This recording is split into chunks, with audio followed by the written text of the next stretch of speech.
Hello everyone. चलिए class 6 का chapter 4 लेकर आए हैं, मानचित्र वाला चैप्टर। चलिए इससे पहले वाला चैप्टर में हम लोग देखे थे ग्लोब के बारे में, ग्लोब के महत्व के बारे में, ग्लोब के को निर्माता कौन है उनके बारे में पढ़े थे। तो जल्दी कमेंट कीजिए, अगर आपने पहले वीडियो देख लिया तो बताइए ग्लोब का निर्माता कौन है, कमेंट कीजिए। नए देखिए तो सुन लीजिए। ग्लोब का निर्माता है मार्टिन बेहम। ग्लोब का निर्माता मार्टिन बेहम। ठीक।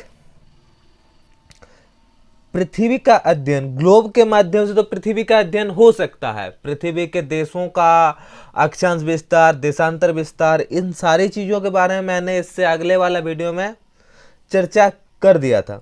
लेकिन ग्लोब जो है वह किसी एक क्षेत्र के विशेषताओं को बताने के लिए पर्याप्त नहीं है। किसी एक देश या क्षेत्र का अगर अध्ययन अच्छी तरीके से करना हो, उसके लिए एक खाका तैयार करना है, उसका एक लेवल डायग्राम बनाना है जिससे अध्ययन करना सुविधा होगा। तो ऐसा चित्र जिसमें किसी खास क्षेत्र का अध्ययन हो उसे मानचित्र कहा जाएगा। मान जोड़ चित्र, मान के किसी एक जगह को मान के उसका चित्र बनाना, वही है मानचित्र। ठीक। चलिए याद रखिए। काफी जैसे कि यहाँ लिखा है, पूरा पूरा पढ़ सकते हैं कि पिछले अध्ययन में ग्लोब के महत्व के बारे में पढ़ समझा दिए हम। मानचित्र पृथ्वी की सतह पर इसके एक भाग का पैमाने के माध्यम से चिपटी सतह पर खींचा गया चित्र। किसी एक क्षेत्र का एक पैमाने पर खींचा गया कोई चित्र, उसी को कहते हैं मानचित्र, यानी मान के खींचा गया चित्र। ठीक है, चलिए देखते हैं। तो सर्वप्रथम जो मानचित्र बनाया था, सर्वप्रथम विश्व का जिन्होंने मानचित्र बनाया था, उनका नाम किसको किसको याद है कमेंट कीजिए। नहीं तो अनेक्जी मोडर नाम का एक व्यक्ति था, जिनका फिगर आपको दिख रहा है स्क्रीन में। उन्होंने सर्वप्रथम मानचित्र का बनाया था, विश्व का मानचित्र सर्वप्रथम उन्हीं ने बनाया था। ठीक, चलिए देखते हैं। मानचित्र हमारे विभिन्न जरूरतों के लिए आवश्यक है। कुछ मानचित्र एक छोटे क्षेत्र को एक कुछ तख्तियों में दर्शाता है। दूसरे मानचित्र में एक ऐसा बड़ा किताब की तरह तख्तिया हो सकता है जो बहुत से मानचित्र एक साथ रखता है। एक किताब जिसमें बहुत सारा मानचित्र एक साथ रखा हुआ रहता है, उसको क्या कहते हैं? एटलस। उसको कहते हैं एटलस। एटलस विभिन्न प्रकार के अलग अलग पैमाने पर खींचे गए मापों के आधार पर मानचित्र को उसमें रखता है। कौन? ये क्या बोलते हैं? एटलस। एटलस में देखेंगे एक दानव रहेगा जिसके ऊपर वो पृथ्वी का बोझ ढोया रहता है, तो वही है एटलस। उसी बुक में सारे मानचित्र का संग्रह होता है। एक बुक जिसमें मानचित्र का संग्रह होता है उसे हम लोग एटलस कहते हैं। अभी मानचित्र के प्रकार के बारे में हम लोग चर्चा करते हैं। तो साधारणतः मानचित्र 3 प्रकार के होते हैं। एक हो गया भौतिक मानचित्र, दूसरा राजनीतिक मानचित्र, और तीसरा होता है थेमेटिकल मानचित्र। अब इन तीनों के बारे में चर्चा कर लेते हैं। तो भौतिक मानचित्र एक ऐसा मानचित्र जिसमें आकृति स्पष्ट ना हो, यानी नॉर्मल पूरा भरा हुआ आकृति हो, उसमें बॉर्डर का सही से अलग अलग प्रतीत ना होता हो। जैसे कि हमने किसी एक मानचित्र में चारों ओर समुद्र का बना दिया है, इस दिखाते हैं उदाहरण के तौर पर।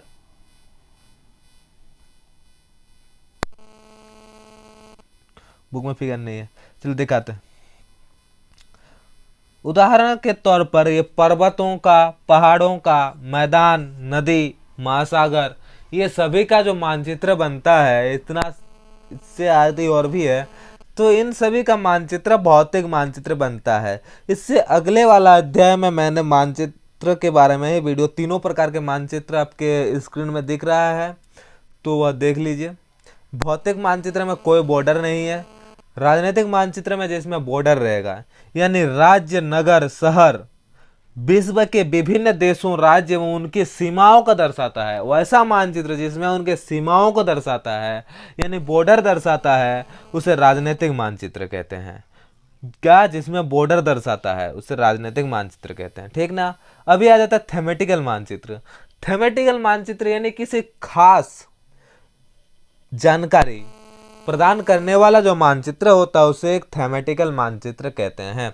जैसे किसी एक शहर में हम घूम रहे हैं तो उसमें मेरे को शहर के सारे रास्तों की मानचित्र चाहिए, तो हम सिर्फ शहर के वो चित्र, रोड वाले मानचित्र को ही हम लेंगे। अगर किसी राज्य में बहने वाले नदियों का संग्रह के बारे में अध्ययन करना है तो हम क्या लेंगे, सिर्फ नदियों का मानचित्र लेंगे।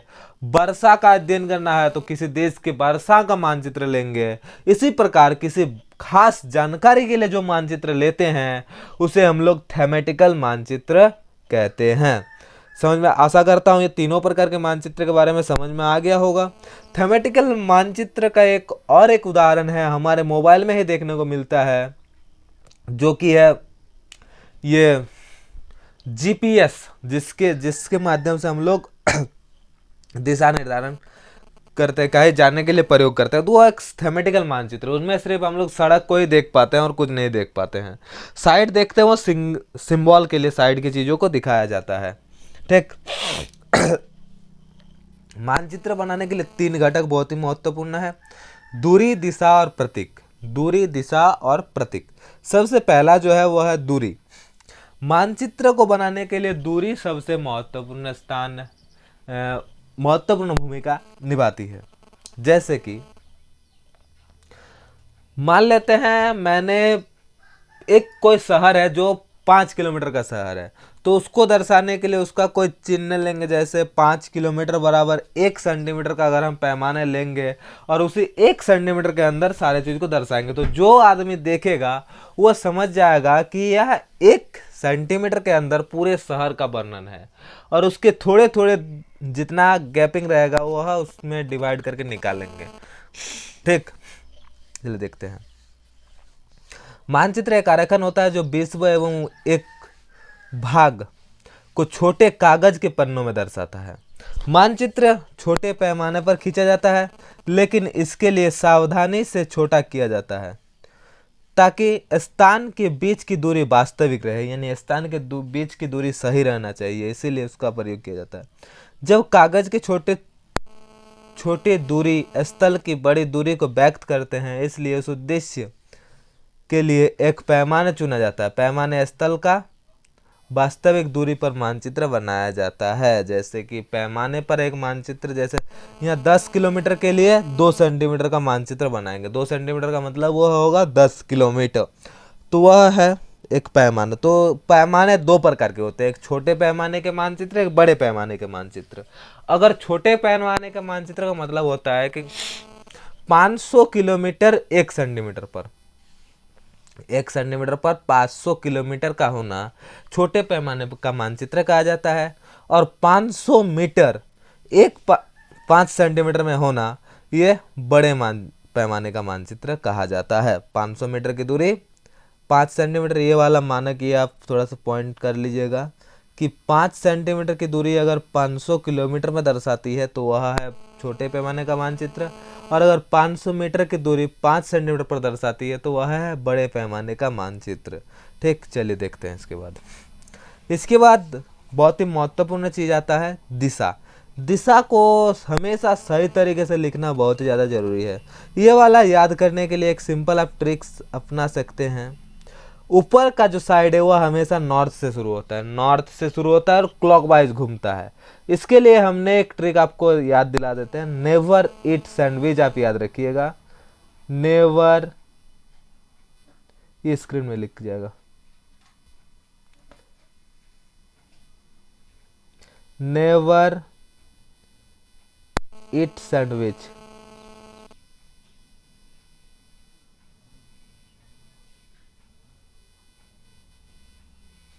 नेवर ईट सैंडविच यानी नेवर का एन मतलब नॉर्थ, इधर ईस्ट, साउथ, वेस्ट। इस तरीके से आप याद रख सकते हैं। जो पैमाने का दिशा होता है वह ऊपर तरफ नॉर्थ, राइट साइड ईस्ट, नीचे south and left side west. तो इसको याद रखने के लिए आप याद रख सकते हैं never eat sandwich, never eat sandwich, never eat sandwich, never north east eat east, sand south, which west. ठीक है, चलिए देखते हैं।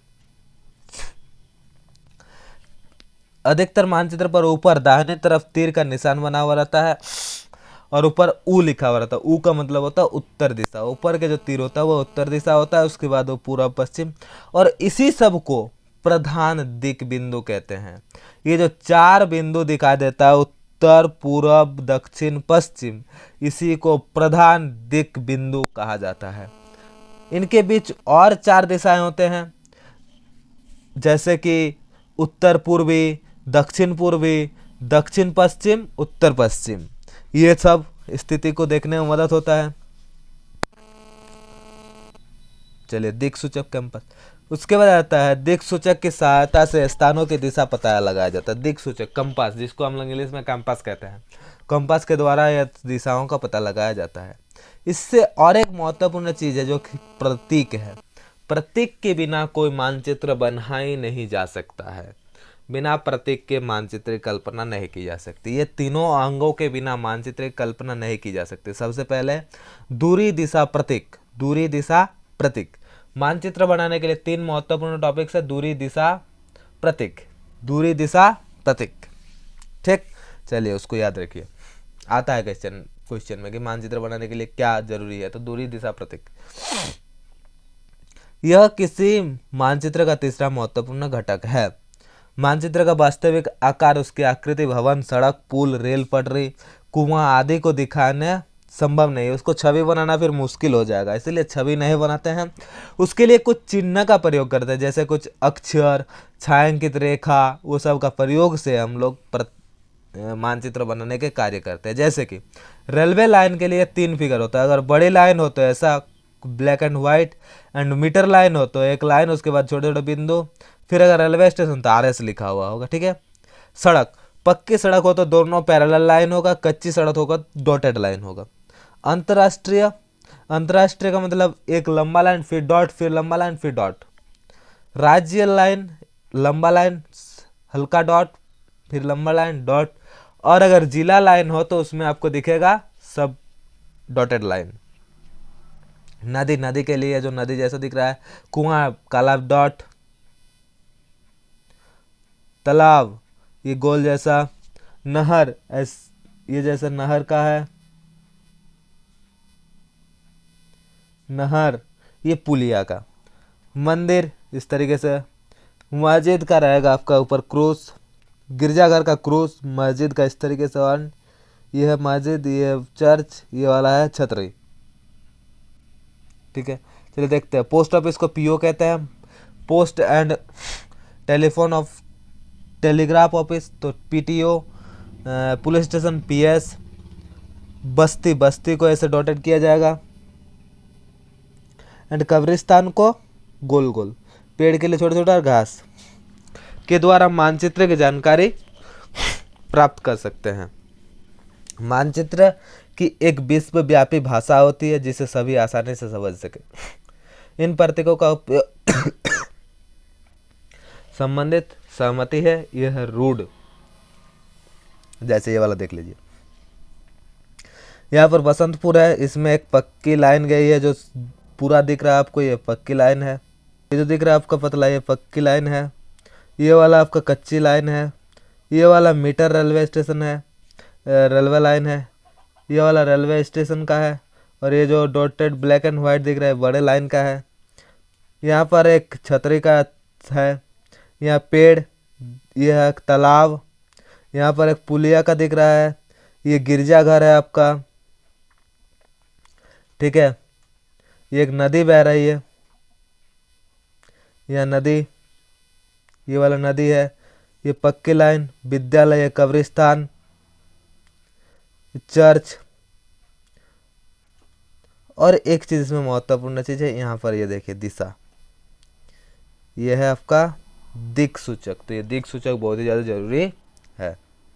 चलिए अब इसका क्वेश्चन निकाल दीजिए। नदी किस दिशा में बह रही है? चलिए देख लेते हैं, नदी किस दिशा में बह रही है, बोलिए। हमने अभी आपको बताया ये होगा आपका उत्तर। अगर ये हो जाएगा, ये वाला आपका है उत्तर दिशा, तो ये आपका क्या आ जाएगा, पूर्व, ये दक्षिण और ये पश्चिम। तो बह रहा है किधर, इधर बह रहा है इस साइड में, तो इसको क्या कहेंगे, दक्षिण पश्चिम। ये किस दिशा में बह रहा है, दक्षिण पश्चिम दिशा में। दूसरा, डुमरी गांव के पास किस प्रकार की सड़क गुजर रही है। तो डुमरी गांव के पास किस प्रकार का सड़क जा रहा है, देखिए सड़क पक्की सड़क। कैसे सड़क जा रही है, पक्की सड़क। किस प्रकार का रेलवे लाइन सुंदरपुर स्थित है। तो सुंदरपुर में किस प्रकार का लाइन स्थित है, ये देखिए ये लाइन किस प्रकार का लाइन है, तो यह है आपका बड़ी लाइन। कैसे लाइन देखेगा, बड़ी लाइन, ठीक ना। रेलवे पुल के किस तरफ पुलिस स्टेशन है, तो किस तरफ पुलिस स्टेशन है, रेलवे पुल के पास नीचे दक्षिण तरफ, ठीक है, ये पता लगा जी। अब रेखा चित्र। रेखा चित्र एक आरेखन होता है जो पैमाने पर आधारित ना होकर, रेखा चित्र का मतलब होता है नॉर्मल, जिसमें आपका कोई पैमाना नहीं हो। जैसे नॉर्मल आपको कहीं घर से लेकर आपके विद्यालय तक बनाना है, तो इसमें आप माप का प्रयोग नहीं करेंगे, नॉर्मल बना देंगे। जैसे कि यहाँ पर एक घर है, यहाँ पर ये रास्ता गुजरता है, बीच में मैन पॉइंटों का आप लोग दर्शाते हुए अपना एक चित्र बना दीजिए, जिसे रेखा चित्र कहते हैं, ठीक है। ये देखिए इस प्रकार का कच्चा आरेख को बिना पैमाने के सहायता से खींचा जाता है, इसे रेखा चित्र मानचित्र कहते हैं। रेखा, ठीक है, तो रेखा चित्र समझ आएगा। खाका, खाका मतलब बनाने से पहले जो चीज हम लोग बनाया करते हैं उसी को खाका कहा जाता है। ये वाला चैप्टर इतना ही है, खत्म हो गया। अगले नेक्स्ट चैप्टर के साथ आते हैं।